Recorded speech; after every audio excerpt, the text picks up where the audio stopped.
Stewardship is part of the core values of the School Sisters of St. Francis.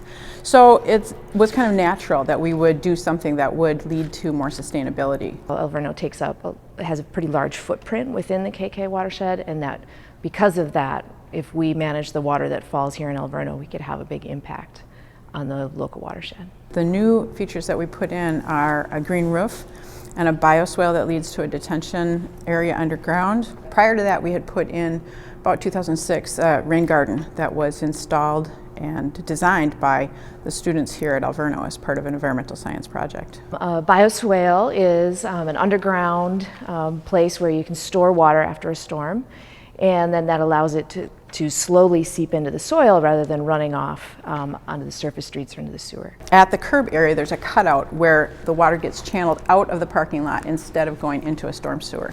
It steps out of the parking lot into the green infrastructure, into the bioswale, which is essentially a big ditch that's vegetated.